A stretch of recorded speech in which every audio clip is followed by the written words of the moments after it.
Hi friends, எல்லாருக்கும் வணக்கம். ஏன்னா ஈவினிங் காஃபி சாப்பிட்டீங்களா? ஸ்நாக்ஸ் எல்லாம் சாப்பிட்டீங்களா? இன்றைக்கி பார்த்தீங்கன்னா சிம்பிளாக ஈவினிங் ஸ்நாக்ஸ் ஒன்று சொல்கிறேன். என்னென்னு பார்த்தீங்கன்னா 2 இட்லி தான் இருந்துச்சு. அதை வச்சு என்ன செய்கிறதுன்னு தெரில. அதனால் இன்றைக்கி வித்தியாசமாக ட்ரை பண்ணுறோம். இது ஆனால் நல்லா இருந்துச்சு டேஸ்ட்டு. இதில் கொஞ்சம் எண்ணெய் ஊற்றி கடுகு போட்டுக்கோங்க. அப்புறம் பூண்டு சும்மா கொஞ்சமாக போட்டுக்கோங்க. அப்புறம் அதில் வெங்காயம், தக்காளி, பச்சை மிளகா, கருவேப்பிலை இதெல்லாம் போட்டு நல்லா வதக்கிட்டு, சால்ட்டு போட்டு நல்லா வதக்கிட்டு, அதுக்கப்புறம் இட்லியும் போட்டு மிளகாத்தூள் போட்டுட்டு அதுக்கப்புறம் இட்லியை போட்டுருங்க. போட்டு நல்லா வதக்கிடுங்க. கொஞ்சம் உங்களுக்கு காரமாக வேணால் கொஞ்சம் மிளகாத்தூள் அதிகமாக போட்டுக்கோங்க.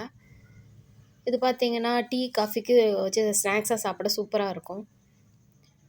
ஸ்நாக்ஸ் எல்லாம் நம்ம வாங்கணுன்னே தேவையில்லை. வீட்டில் இருக்கிற பொருளை வச்சு நம்ம ஈஸியாக இது பண்ணிக்கலாம். இட்லி இருந்தாலே போதும்.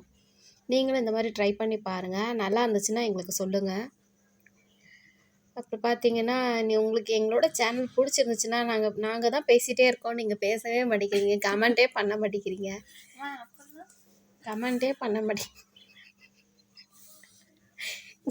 கமெண்ட் பண்ணுங்கள் ஃப்ரெண்ட்ஸ். நல்லா இருக்குதா நல்லா இல்லையா எதுனாலும் சொல்லுங்கள். அப்போ தான் எங்களுக்கு வீடியோ போட இன்ட்ரெஸ்டிங்காக இருக்கும். நீங்கள் நல்லா இல்லைன்னு சொன்னாலும் பிரச்சனை இல்லை. நீங்கள் நல்லா இல்லாட்டினாலும் நல்லா இல்லைன்னு சொல்லிடுங்க. நல்லா இருந்துச்சுன்னா நல்லா இருக்குன்னு சொல்லுங்கள். அப்போ தான் எங்களுக்கு வந்து கொஞ்சம் இதாக இருக்கும், என்கரேஜ் பண்ணுற மாதிரி இருக்கும். எதுனாலும் சொல்லுங்கள் ஃப்ரெண்ட்ஸ். நாங்கள் எதாவது மிஸ்டேக் பண்ணியிருந்தாலும் சொல்லிடுங்க, நாங்கள் திருத்திக்கிறோம். அப்புறம் பார்த்தீங்கன்னா அடுத்து ஒரு ஃபேஸ் பேக் ஒன்று இருக்குது. அது பார்த்தீங்கன்னா